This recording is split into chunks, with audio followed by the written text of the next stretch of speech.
Welcome to the Powerlifting and Power Ballads podcast, where we bring you a weekly dose of powerlifting news, tips, and training advice with a touch of 80s rock ballads. This podcast is presented by Team Rohr Powerlifting, your source of the most comprehensive coaching and meet day preparation.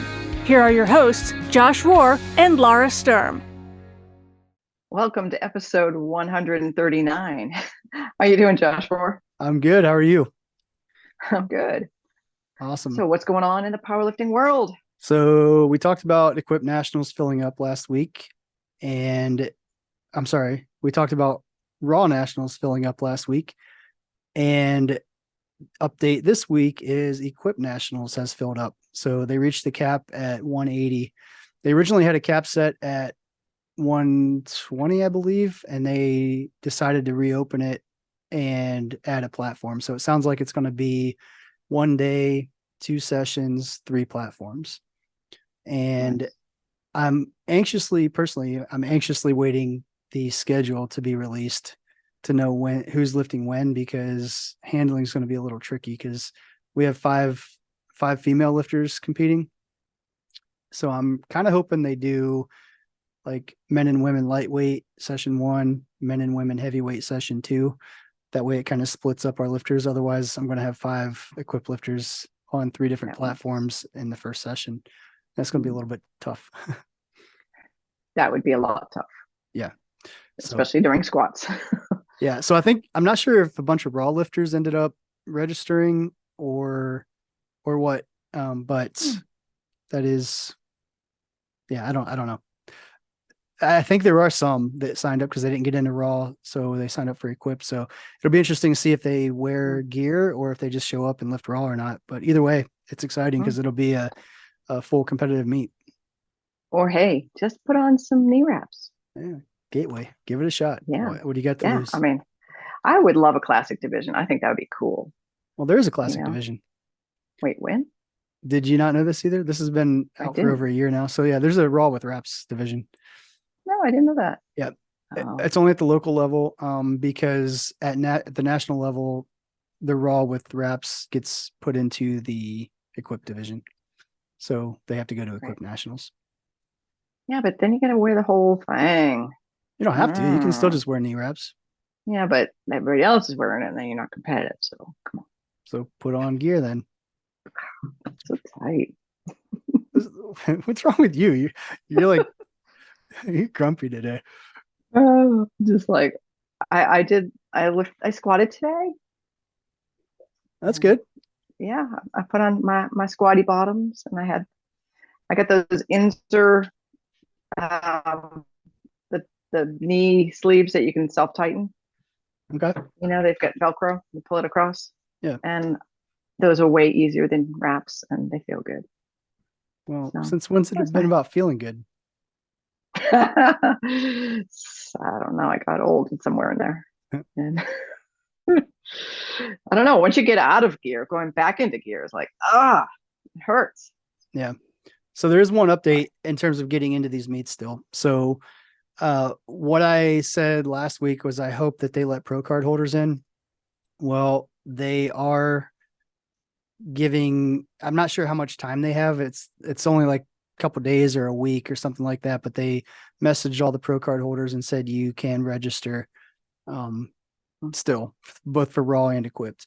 The catch there is, I don't know if that opened for them yet, but it's a short window that they have. But the catch is it's going to be for current pro card holders. So people that earn it in the future before nationals that I don't think are going to get in. There's still a chance that they let that happen, but it sounds like that is a no-go. Where that comes into play too, though, is regionals. So regionals haven't happened yet. And as we talked about before, regionals are a qualifier for Raw and Equip Nationals by virtue of giving you a 50 kilo handicap towards your qualifying total. So being that the meet's already full, that kind of invalidates regionals to a degree. But so what they did is they just made an announcement that if you hit that handicap total this year, it will allow you to register for next year. So essentially anybody that does regionals next year will also get that 50 kilo handicap. So there's going to be even more people theoretically getting in through regionals next year than there has been in the past. So I expect the only way to make that manageable is for the qualifying totals to go up a lot, but we'll see if that happens or not. So if you are doing regionals, don't give up on that this year because it still does count for your qualifying total for next year. So I guess I should clarify that. So if you hit the handicapped qualifying total this year, that qualifies you for nationals next year.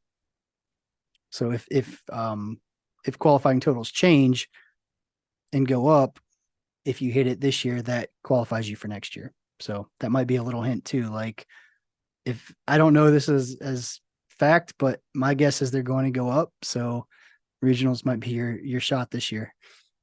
So Right. shoot your shot, man. I would expect they go up if they've, since they filled up this year. Yeah. That's one way to make that not happen again. Yep. Or so maybe not. Well, yeah, in theory, but right. Who knows? Right. We'll see. Right. So other news, Foreigner and Loverboy are coming to Atlanta. It's a pretty good mix up. I love both. Yeah. Have Thursday, you seen Foreigner since I've became? It's like a different singer, I think. Yeah, I've seen him twice with the new singer. Uh-huh. It's crazy. He sounds just like Lou Graham. Like Really? sounds just like him. It's crazy. So we bought tickets. Hope and I did. So we are going. So this is a public announcement. If anybody wants to join us, Thursday, July 6th at Ameris Bank Amphitheatre in Alpharetta. We got lawn seats because otherwise it'd be hard to coordinate everybody sitting together.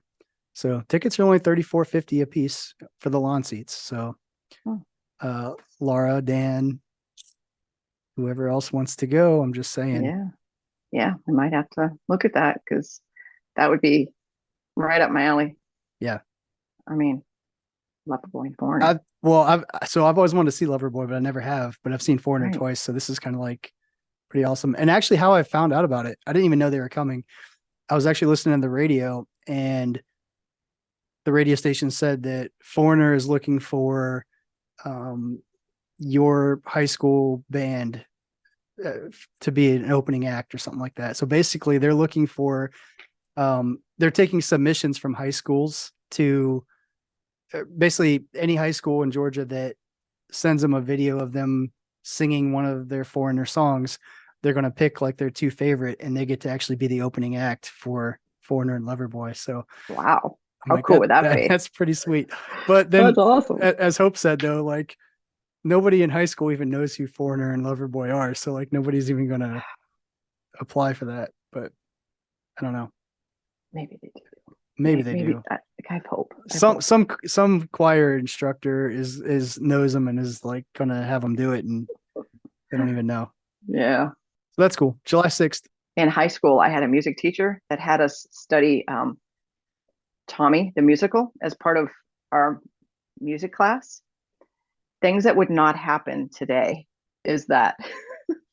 Have you ever seen Tommy the musical? No. Of course you haven't, because you haven't seen Wayne's World. What would make you think I've heard of anything? Because but there are parts of Tommy the musical where pedophilia is introduced, massive drug use. I mean, things that probably wouldn't fly in high school for topics. Not saying it's condoned. It was condoned in the movie, but the themes were rather adult, and this was middle school for us. Wow, that's pretty intense. Yeah, things that wouldn't happen. Yeah. It's a great rock opera, by the way. If you're ever just like sitting around like, hey, let's watch Tommy the Who. Wow, by the Who. Can't speak. Anyway, so we had voting this week. That was exciting. Yeah, it was supposed to be Saturday, but I didn't get around to getting the graphics done until Sunday, so I apologize for that. But yeah, you want to read them off? Yeah. So because we did this by colors, it's not going to be super meaningful for people unless they happen to remember how they did this. And I did find when I was voting myself, going through the story, I had to hold down you have to touch your phone and keep it touched. I don't even know how to say that, so that it doesn't move on. because it kept scrolling. The first time I went through, I was like, wait, I can't read the list. So make sure when you're going through the list, take your finger out and put it on the screen, make it stop, because other people know about that.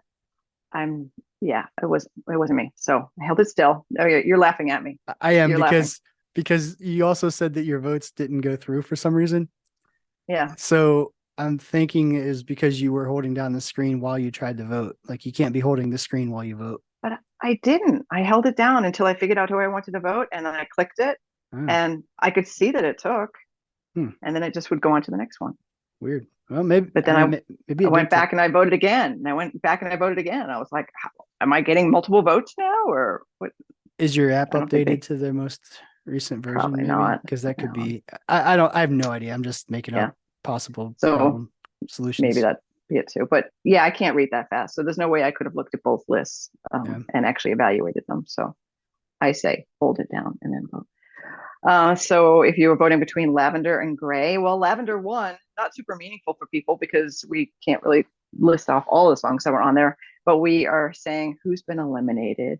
And I'm sorry, Wesley Toller, the Gray list, lost out to Lavender. What was the score? 9-8. So it was a close call. Sorry, Wesley. Yeah. And then moving on between Orange and Teal, Chris Elmore loses. Sorry, I didn't mean to laugh. That was really mean for me. Sorry, Chris. I know that meant a lot to you. The score was 13-6. So Orange really kicked Chris's butt. So after that, we had Green and Yellow. Gary Jacobs got eliminated. The score was 12-4 with Green going on. And then we had a matchup that got 10-10, even score. Tan got 10 and Peach got 10. So we have no elimination there. Moving on to Mint versus Sky Blue.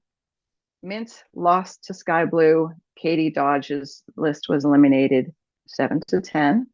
And the last list was Beige versus Brown, which was a close call, 9-10. Beige lost, and that was Amber. I can't see my screen. Dumbaya? Yeah. Am I saying that right? Okay. I don't know. I think so. Yeah, Amber's list got eliminated narrowly. So our next round of matchups goes on this weekend, right? Yep. So basically, I was in a hurry. Let's start with that. And I didn't get the tournament set up correctly. So typically, like if everybody would have won this week, we would have got to a point where we were down to 3. So then how do you do that? We could just do like 3 all together. So I was supposed to have like a first round bye this week, but I didn't because I was just in a hurry. So what I decided to do is give a second round bye to the person that won with the most votes. And the most votes was the Orange list this week. So how we're going to pair week 2 is the highest vote winners going to go against the lowest winning vote getter from this week 1. So basically you have 13 votes from Orange is going to go against the 9 votes from Lavender. 9 was the lowest vote getter of all the winners from round 1. So round 2 is going to be Green versus Lavender, Tan versus Sky Blue, Peach versus Brown, and then Orange is actually not going to be in the tournament for round 2. They get a bye to round 3. And that's going to get us back to 4 so that we can actually have a normal tournament now that we're self-correcting here as we go. Okay. Kind of a cluster, but yeah, we steered back on course. Yeah, it's okay. It's just not that serious. But it always kind of I get this head tilt looking at the scores, and I'm like, well, how did one list get 9 and 8, and then other lists got 7 and 10? Yeah, some people only voted for their own instead of the whole thing. Come on, people, vote for all the lists. That's the only way it works. Well, okay. maybe they will next time because they know how we're doing the seating. Well, actually, yeah, it's to your advantage to not vote for everybody else now, I guess. So technically, we're rewarding bad behavior. Oh well, whatever. Yeah. Maybe they can't read so fast and they didn't know the hold the screen down trick. This is breaking news here on how to use Instagram from Laura. It was for me. Okay. Technology challenged, and it's because I just don't care, really. Yeah. I like Instagram reels, though. I gotta say, I will just pass the time watching Instagram reels that have funny cat videos or people taking diggers or like hedgehogs or like pigs.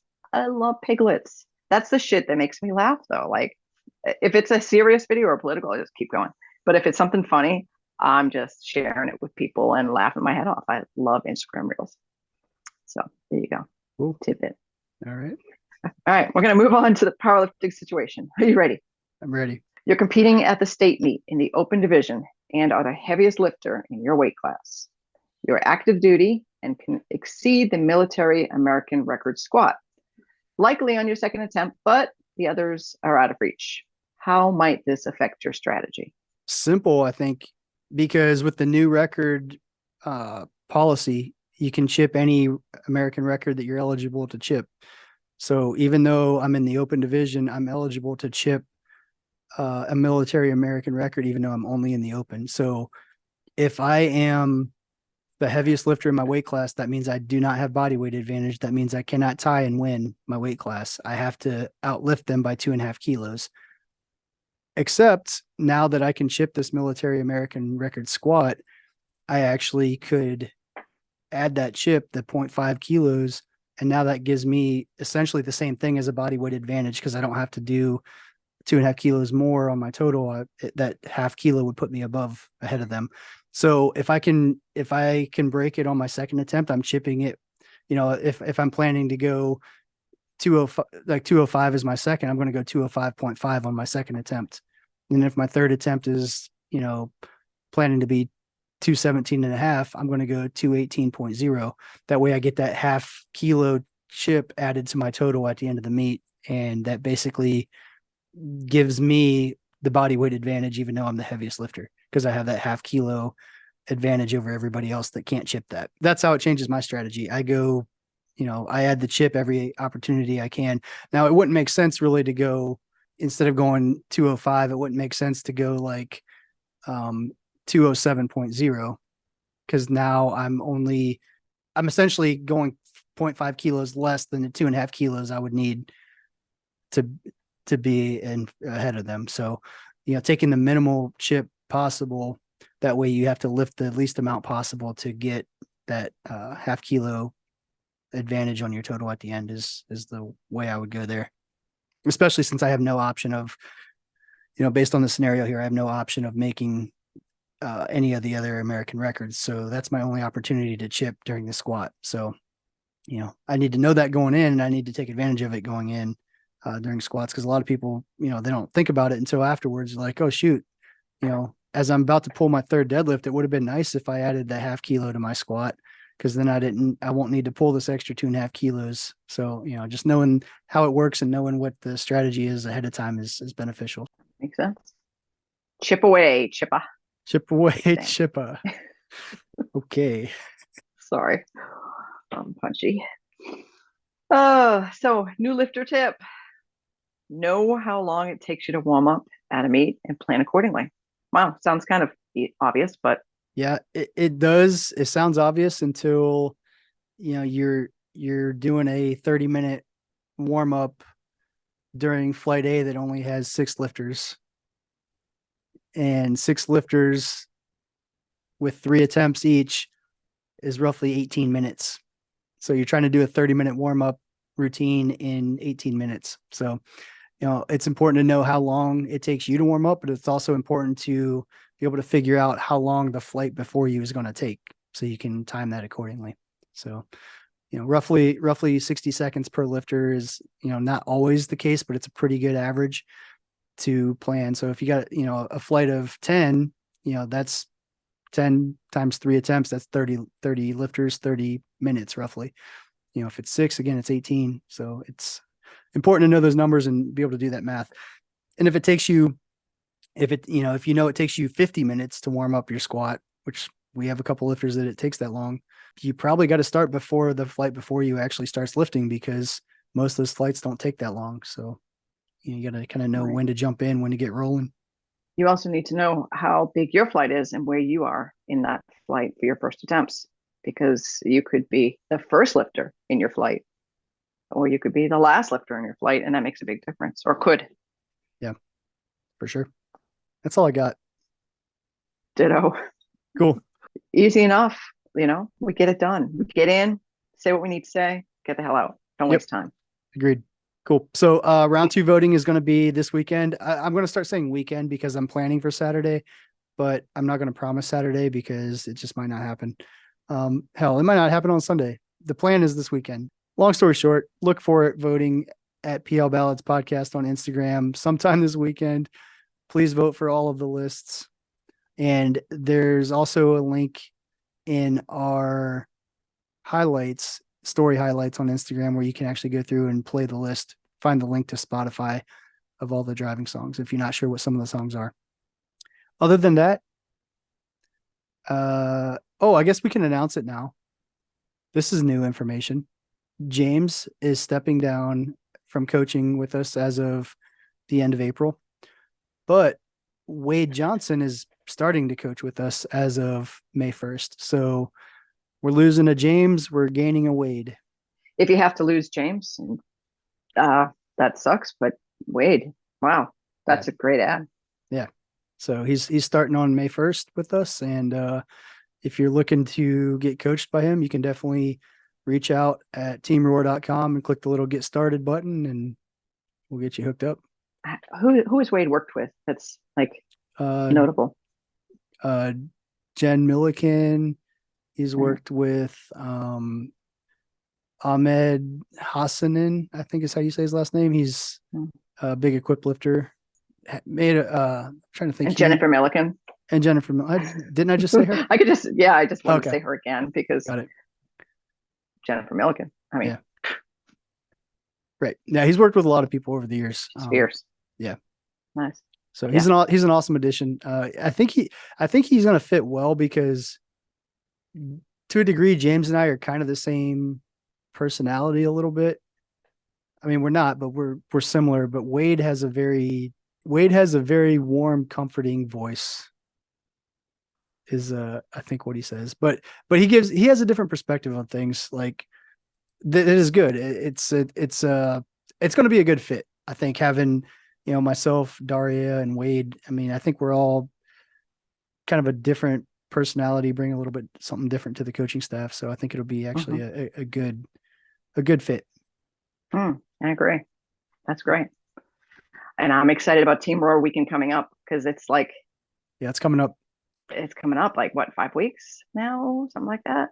Yeah, is it that soon? Dang, I got to get some stuff ready. But yeah, it's coming up quick, and I think we have 13 people confirmed coming, and we got like another 7 maybes. I think that's I guess that's 13 of our lifters confirmed. We may have some significant others coming as well, so it'll be fun. It's gonna be a good time.